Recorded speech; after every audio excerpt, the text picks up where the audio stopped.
চাওঁতে চাওঁতে এয়া এমাহেই হ'ল আমাৰ অকণমানিজনী আমাৰ মাজলৈ অহা। সেইদিনা এয়া 1 মাৰ্চত মই অ'টিলৈ যাবলৈ ৰেডি হৈ আছিলোঁ। মনত বহুত ভয়, এফালে আনন্দও। ভয়টো অকণমান বেছিয়ে হৈ আছিলে কিয়নো মানে পটককৈ এডমিট হ'বলগীয়া হ'ল, যিহেতু মানে আমি প্ৰিপেয়াৰ হোৱা নাছিলোঁ সেইদিনাখন। সেইটো কাৰণে পিছত মই এদিন ক'ম বাৰু কি হৈছিলে কি নাই ধুনীয়াকৈ। এইফালে তাৰপিছত চবেই মানে ইফালে মই বাৰ লগত কথা পাতি আছিলোঁ ফোনত। ইফালে সিফালে চবৰে মানে মন উগুল থুগুল হৈ আছে আৰু।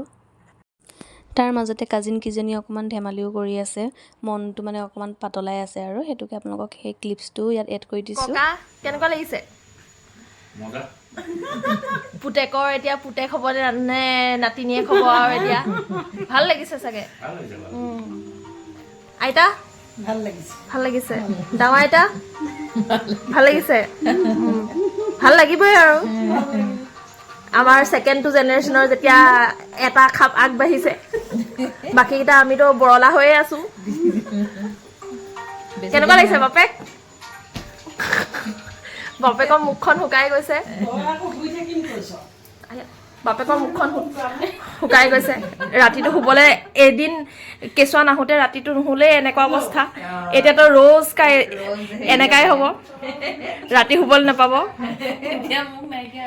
তেতিয়া মুখ শুকাই নাইকিয়া হৈ যাব। ভাল লাগিছে, মাকে হাঁহি হাঁহি ক'বই পৰা নাই, চকু পানী ওলাই গৈছে।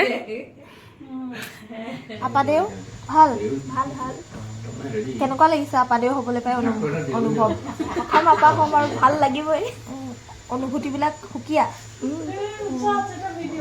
ভাল ভাল। সেইফালে এয়া শাহু মায়ে মৰমতে চুমা এটা আঁকি দিছে।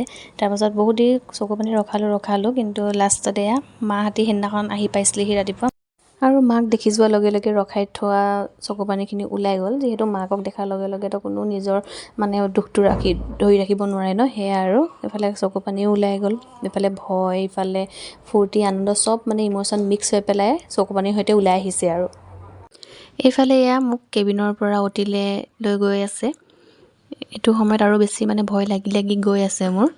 প্ৰথমতে মানে কেবিনত থাকোঁতে যিটো ভয় এটা লাগি আছিলে তাতকৈ মানে বেছি লাহে লাহে ভয়টো বাঢ়ি গৈ আছে আৰু মোৰ মনত। হাজাৰটা টেনশ্যন, হাজাৰটা প্ৰশ্ন, হাজাৰটা এনচাৰ, কাকো ক'ব নোৱাৰি মানে কি হ'ব কি নাই। মোৰ মানে এনেকুৱা টাইমত মানে মোৰ বেছিকৈ বেয়া চিন্তাবিলাকে আহে, ভাল চিন্তা মোৰ বেছি পটককৈ নাহে। বেয়া চিন্তাবিলাকে লৈ মই গৈ আছোঁ আৰু। কাকো মই মাতিব পৰা নাই, কাৰো ফালে চাব পৰা নাই, ভাবিছোঁ আৰু মুঠতে সোনকালে চব হৈ যাওক আৰু সেইটোকে ভাবি গৈ আছোঁ আৰু মই অ'টিলৈ বুলি। আৰু এটা কথা, পেচেণ্টৰ যিমান ভয় লাগে মানে অ'টিলৈ মই গৈছোঁ ন, এতিয়া মোৰ যিমান ভয় লাগিছে বাহিৰত ৰখি থকা মানুহবিলাকৰ মানে তাতকৈ বেছি টেনশ্যন হৈ থাকে, ভিতৰত কি হ'ব কি নাই এয়া এটা দুটাকৈ মানে বিভিন্ন ধৰণৰ টেনশ্যন হয়। আৰু বাহিৰত ৰখি থকাবিলাকৰ চেহেৰা এয়া হৈ আছে। ফিলিং কেনেকুৱা কোৱা আকৌ? ভিতৰততো মই একো গম নাপাওঁ, বাহিৰতে মানুহজনৰ অৱস্থা এনেকুৱা হৈ আছে। তেওঁ চাগে হাঁহিম নে কান্দিম তেনেকুৱা হৈ আছে। তেওঁ মোক কৈছে যে অকল লাইটৰ ফালে চাই আছে।